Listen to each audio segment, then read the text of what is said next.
వినాయక చవితికి ప్రసాదంగా పెట్టే పాల తాలికలు బెల్లంతో పాలు విరగకుండా టేస్టీగా ఎలా చేసుకోవాలో ఈ వీడియోలో చూద్దాం.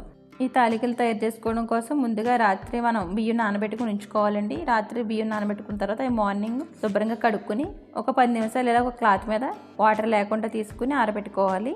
ఇలా కొద్దిగా ఆరిన తర్వాత ఈ బియ్యం తీసుకుని మిక్సీలో వేసుకుని మెత్తగా గ్రైండ్ చేసుకోవాలి. ఇలా మెత్తగా మిక్సీ పట్టుకోవాలండి. ఎక్కడా కూడా మొరుగు లేకుండా మెత్తగా గ్రైండ్ చేసుకుంటే మనకి ఈ తాలికలు అనేవి టేస్టీగా బాగా వస్తాయి. ఇలా మిక్సీ పట్టుకున్న వాటిని ఒక ప్లేట్లోకి తీసుకుని మిగిలిన బియ్యం కూడా ఇలాగ మిక్సీ పట్టేసుకోవాలి. ఇప్పుడు ఈ పిండిని కొద్దిగా జల్లించుకోవాలండి. ఎక్కడన్నా మనకి బియ్యం గింజలు కట్ట ఉంటే వచ్చేస్తాయి. ఇలా జల్లించుకుని పిండిని పక్కన పెట్టుకోవాలి. ఇప్పుడు తాలికలు తయారు చేసుకోవడం కోసం ఒక పాన్ పెట్టుకుని దాంట్లో ఒక 2 కప్పుల వాటర్ వేసుకుని కొద్దిగా ఉప్పు, ఒక స్పూన్ బెల్లం కూడా వేసుకుని దాంట్లోనే కొద్దిగా నెయ్యి కూడా వేసుకుని అవి మరుగుతున్నప్పుడు ఒక కప్పుతో బియ్యం పిండి తీసుకుని ఈ మరుగుతున్న నీటిలో వేసుకుని బాగా కలుపుకోవాలి. ఎక్కడ ఉండలు కట్ట లేకుండా జాగ్రత్తగా కలుపుకోవాలండి. మనకి ఈ పిండి ఇలా పొయ్యి మీద ఉంచుకొని కలుపుకోవడం వల్ల అది బాగా ఉడికి మనకి తాలికలు తయారు చేసుకోవడానికి జిగిరిగా బాగా వస్తుంది. చేతికి అంటుకోకుండా తాలికలు ఎక్కడ విరిగిపోకుండా బాగా వస్తాయి తాలికలు. ఇలా మొత్తం అంతా బాగా కలుపుకొని ఇది గట్టిపడేంత వరకు ఉంచుకోవాలండి. ఇలా ఇప్పుడు గట్టిపడిన తర్వాత స్టవ్ ఆఫ్ చేసుకొని ఒక 5 నిమిషాలు దీనిపైన మూత పెట్టుకొని అలా ఉంచుకోవాలి. ఇప్పుడు 5 నిమిషాల తర్వాత దీన్ని వేరే ప్లేట్లోకి తీసేసుకోవాలి.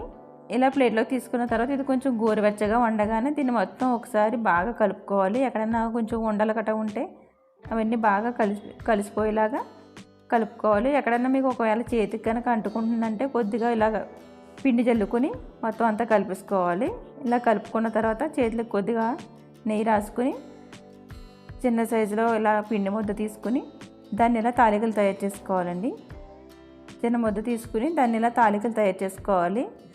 ఈ తాలికలు అంతా కూడా ఒకే రకంగా రావాలి. ఎక్కడ సన్నంగా మరీ లావుగా లేకుండా ఉండాలండి. మరీ సన్నగా చేసుకుంటే మనకి ఈ తాలికలు అనేవి ఉడికేటప్పుడు ఉరిగిపోతాయి కాబట్టి కొంచెం మీడియంగా చేసుకోవాలి. ఇదే విధంగా తాలికలను చేసుకొని పక్కన పెట్టేసుకోవాలి. ఇప్పుడు మనం స్టవ్ వెలిగించుకొని ఒక గిన్నె పెట్టుకుని దాంట్లో కొద్దిగా వాటర్ వేసుకుని మనం ఇక్కడ ఒక కప్పు బెల్లం తీసుకుంటున్నానండి. ఇక బెల్లాన్ని మనం ఇక్కడ ఈ బెల్లాన్ని కరిగించుకోవడం కోసం దీన్ని బాగా నురగలు వచ్చేంత వరకు బాగా కలుపుకోవాలి. ఈ బెల్లం మొత్తం అంతా బాగా కరిగి కొంచెం లైట్గా తీగ పాకం వచ్చేటప్పుడు మనం స్టవ్ ఆఫ్ చేసుకొని ఈ పాకాన్ని పక్కన పెట్టేసుకోవాలి. ఇప్పుడు అదే స్టవ్ మీద మనం తాలికలు తయారు చేసుకోవడానికి ఒక గిన్నె పెట్టుకుని దాంట్లో ఒక 1/2 లీటర్ పాలు వేసుకోవాలి. ఆ పాలలో కొద్దిగా వాటర్ కూడా వేసుకొని పాలు బాగా మరిగించుకోవాలండి. ఇప్పుడు మనకు పాలు ఇలా మరుగుతున్నప్పుడు మనం ముందుగా తయారు చేసి పక్కన పెట్టుకున్న తాలికలు ఈ పాలలో వేసేసుకోవాలి.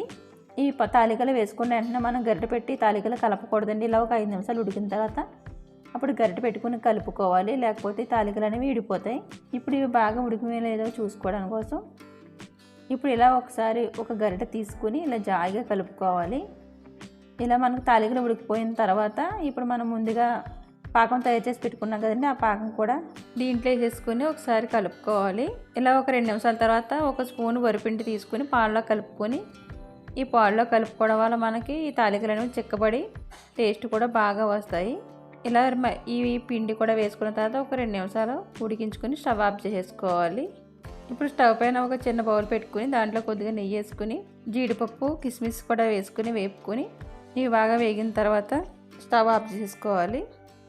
ఇలా స్టవ్ ఆఫ్ చేసుకున్న తర్వాత ఈ జీడిపప్పు కిస్మిస్ మన తాలికల్లో వేసేసుకోవాలండి. ఈ జీడిపప్పు కిస్మిస్ వేసుకోవడం వల్ల మనకి తాలికలు మంచి టేస్ట్గా ఉంటాయి. అంతేనండి, మన వినాయక చవితి స్పెషల్ ప్రసాదం పాల తాలికలు రెడీ అయిపోయింది.